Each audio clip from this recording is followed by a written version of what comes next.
Okay, we're going to go ahead and take a look at the last explore, number 3, from erosion and deposition. Go ahead and draw your Cornell notes there. Put your date. Go ahead and put a reference, Discovery Education, Living Earth 2.6. Point 3, actually, you should write that down, 2.6.3. How can engineering design solve problems caused by erosion?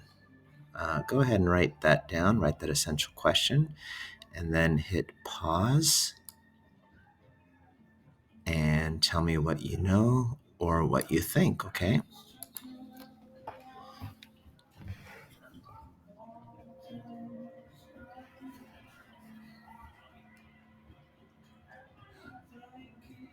Point 3. See if we can add that in there. Okay, good.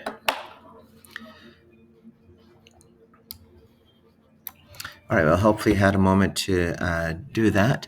So we're going to go ahead and jump in here with the notes, starting with the first subtitle here, beach erosions. You can see in this picture that comes directly from your text that many of people's property, structures like homes, people like to build on the beach, but that poses problems because the beach is constantly being eroded, right? Nature, the action of tides moving in and out, the action of waves, especially when you have storm-driven winds that are blowing those waves, hurricanes, for example. And also, of course, we have to deal with climate change, an environment that's warming and melting sea ice and polar ice and glaciers, and that's causing waters to rise, right? So that, of course, puts a lot of people's property um, in the crosshairs, so to speak.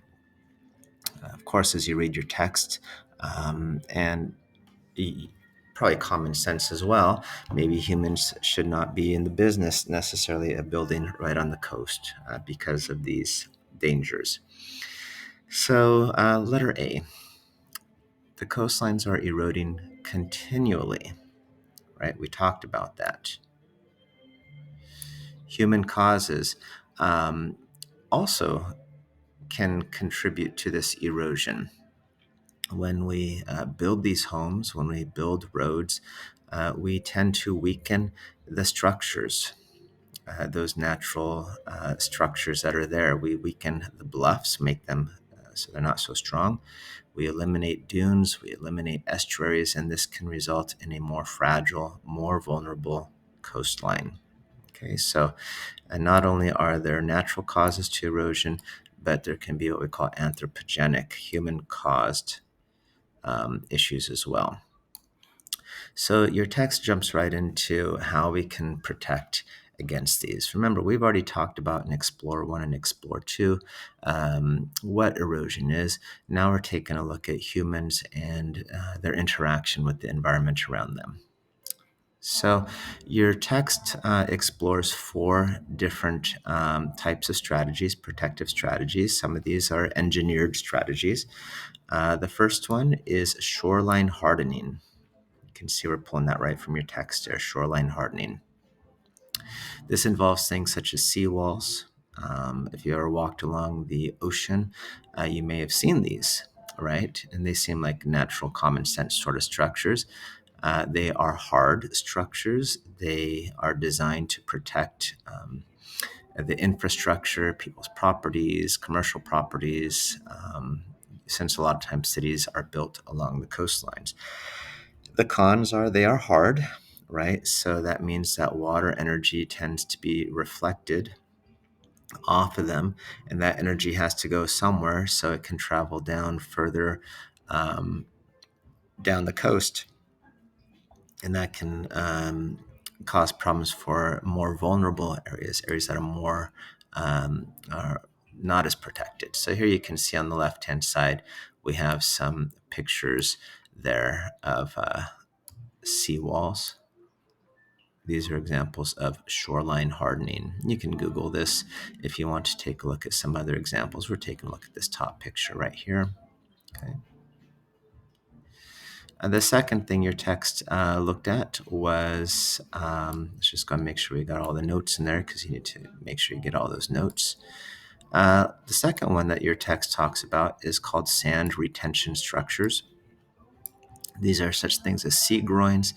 They're designed to trap sediment as it flows along the coastline, right? The ocean has currents, and those currents are moving up and down the coast, and they are carrying sediment with them. So a groin is designed to stick out into the water and actually trap and prevent some of that stuff from moving. Pros and cons, of course. The cons here in red, they tend to um, cause erosion problems further down on the other side of the groin. On one side, they might be trapping the sand, but on the other side and further down, that sand may have been helpful to build up other parts of the coast. And now that coast is not going to receive that sand. It won't be able to build up areas further down the coast. And here we have some pictures for you to explore. All right, and these are some examples of sea groins. You can see how they protrude out into the water. They stick out into the water. All right, another human engineered solution. Okay. The third type of solution that your text explores is called beach nourishment. Okay, beach nourishment is a simple process. The sand that gets eroded off the beach needs to be replaced. So humans go and take sand from one location and bring it to another location to replenish. This is an expensive proposition. Some cities, they have their reputations built on their beautiful beaches. You think of places like Huntington Beach down in Southern California, or Venice Beach. Even in Florida and in Hawaii, you got these beaches, but really in reality, it's just a lot of hard rock coral reefs. And so people don't want to go and set up their blankets on that and enjoy the sunset. So they bring in the sand, but the ocean keeps moving the sand. So you got to keep on bringing in new sand. There's a cost to that. It's expensive. But here's a picture you can go ahead and see.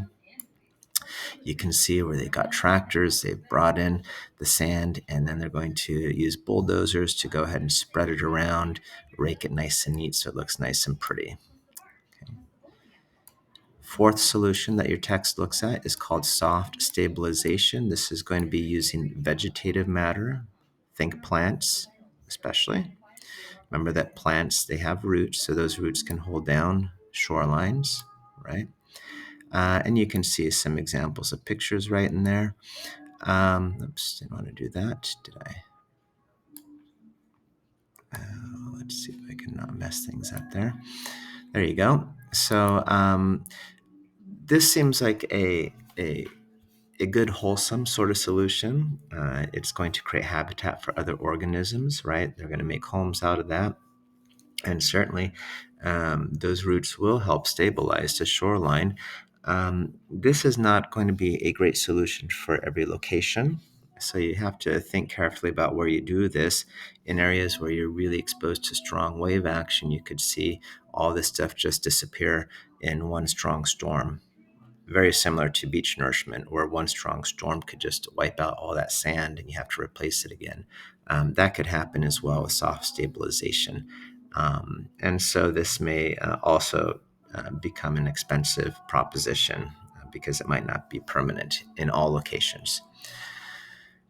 Okay, well, I think that we've kind of explored most of the Explore 3 text. It does go on and take a look at a case example of river erosion. If you recall at the beginning of our lectures, we talked about how the Niagara Falls has been moving up northward. The falls have already moved about 7 miles, right? About a meter a year is what your text had talked about. And that had to do a lot with the erosion of the rocks, right? The layers of rock, right, underneath the dolomite, if you recall from the conversation. So they just kind of explore that a little bit, and you can go ahead and kind of read that, watch those videos. Humans have had an effect on this erosive process. We've slowed it down by diverting the water into hydroelectric dams. So that slowed the water and the amount of water passing over the top of the falls. And so the erosion has been reduced to approximately a foot a year. All right. Um, can you prevent the falls from ever disappearing? Hard to say, right? Probably not. And sometime in the future, we'll probably not have the falls anymore. That'll be just a fast flowing river, right? So, anyway, that's kind of it. So, take a moment and write a summary paragraph, and we'll talk to you soon.